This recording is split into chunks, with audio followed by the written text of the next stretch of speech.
The parrot screamed at the crib 3 times before anyone got up. The first 2 times, they chose sleep over the sound. They almost chose it a 3rd time. Nobody talks about the almost. Ines and Paulo Ferreira had bought Coco, a 5-year-old blue-fronted Amazon parrot.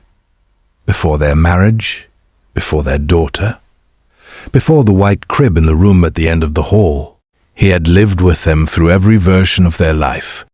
He knew their routines, their rhythms, their voices. He knew what normal sounded like. He knew what it sounded like when something was wrong. Their daughter, Lara, was 11 weeks old. She was the good kind of newborn, meaning she slept in 4-hour stretches and woke only once in the night for feeding, and settled again quickly. They had been lucky and they knew it. They were sleeping more than most parents at 11 weeks. They were almost beginning to feel like people again. On a Wednesday night in January at 2:48 a.m., Coco began screaming. Not his normal vocalization, not the morning sounds, not the call and response he did when he heard Paulo's voice, not the mimicked words he had collected over 5 years, something compressed and urgent, directed not at their bedroom, but down the hall toward Lara's room. Paulo woke up, listened, told himself it was traffic, a car alarm, something on the street that had startled the bird. Coco screamed again, directed, sustained. Paulo pulled a pillow over his head. Inez said his name in the dark. He got up. He checked the hallway. He checked Lara. She was sleeping. Her chest was rising and falling. The room was quiet. He came back to bed. He said she's fine. Coco went quiet.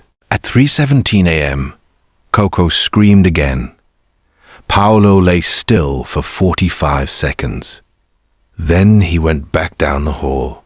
If you stay for stories about what animals sense, before we do, you're in the right place. Subscribe so you don't miss the next one. Lara was still, not the ordinary stillness of sleep. She was lying on her back with her face turned toward the crib slat, eyes closed, and her breathing had the quality of something very slow, very shallow, too quiet for an 11-week-old who had been eating normally all day.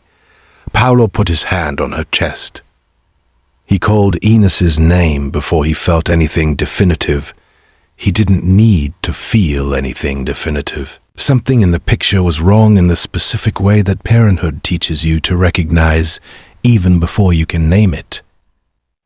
They called 911. At the children's hospital, the attending physician found that Lara had developed early-stage respiratory syncytial virus, RSV, with mild but measurable bronchial involvement. Her oxygen saturation had dropped. Not precipitously, not catastrophically, but enough that her breathing had become measurably labored and had begun to slow. In an 11-week-old, that trajectory does not reverse on its own. Dr. Hannah Bergstrom, pediatric emergency physician with 11 years of practice, told them in the waiting room, RSV in infants. This young is a category we monitor very closely, because the deterioration curve is not linear. What looks like mild illness at midnight can look like significant distress by 4 a.m. without any obvious transition point in between. She looked at both of them. You came in at exactly the right time. Another hour and we would be looking at supplemental oxygen and a very different conversation. Has your dog ever, or your bird or any animal, done something that made no sense until it was the only thing that made sense? Tell us in the comments. These stories deserve to be heard. Later, Ines found the research without looking for it. Birds, specifically parrots, register respiratory changes in the people they are bonded to through a combination of auditory processing and atmospheric detection. An 11-week-old with developing bronchial restriction breathes differently. The air chemistry shifts. The sound changes in the room. Coco had detected both from his position at the end of the hall. He had not screamed at the crib. He had screamed at the air around the crib. He had been reading something that was changing, getting worse by the minute, and the only tool he had was the one he had been using for 5 years to communicate across rooms. He used it 3 times. They went back to sleep twice. Inez has thought about that part more than she has thought about any other part of the story. Not the hospital room, not the oxygen numbers, not the doctor's words. The twice. The specific decision made in the dark to pull a pillow over and let it go. She has thought about what made it feel reasonable.